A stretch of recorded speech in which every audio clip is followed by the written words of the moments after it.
Hello, I'm Jonathan Kay, reporting from ACR Convergence 2024 in Washington, D.C. I'm here with Dr. Cécile Gaujoux-Viala from Nîmes in France, who has presented poster number 360 about shared decision-making in patients who've been prescribed targeted therapy. Most of the guidelines for rheumatic diseases, rheumatoid arthritis, axial spondyloarthritis, and others, talk about shared decision-making. The question is, do the patients agree with the physicians that they've shared in that decision process?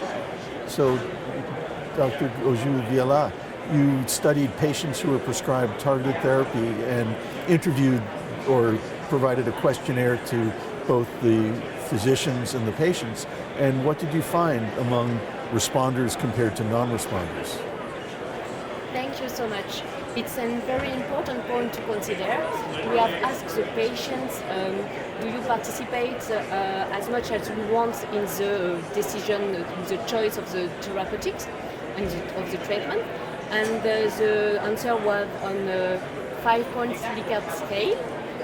We consider the patients completely agree with this point as a good shared decision making. And you have asked the nearly same question to the physician. Have you practiced a shared decision making, and completely what the best point to consider a very shared decision making. It's very interesting to note that in patients with a good adherence to the treatment, the answer, the concordance between the physician and the patient perception on the shared decision making are very close.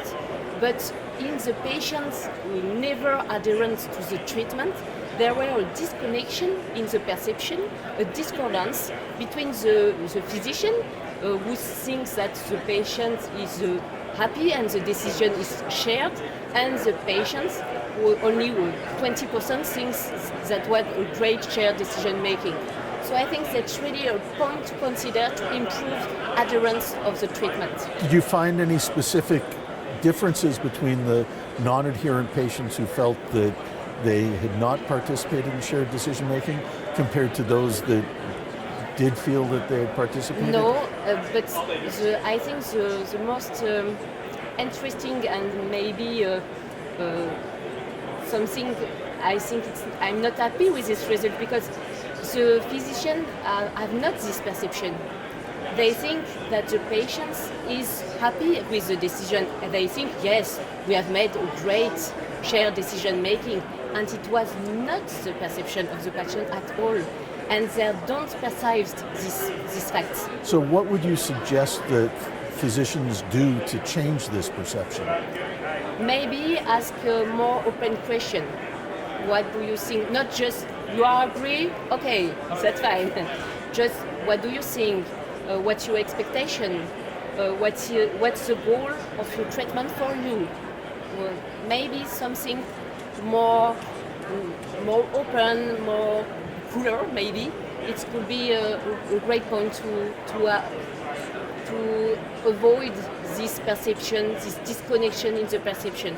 Shared decision making is not, I explain you, it's that, that's a good way, you happy, you okay, I have made a great decision, shared decision making. No, it's not like that. So this is very important, because although we think that we're sharing the decision-making process with the patient, patients don't necessarily perceive the same. Shared decision-making is an important approach to the physician-patient relationship, and this abstract number 360 highlights that there's still room to go in improving this. So is shared decision-making really shared? Not necessarily, but let's improve that. This is Jonathan Kay reporting from ACR Convergence 2024 in Washington.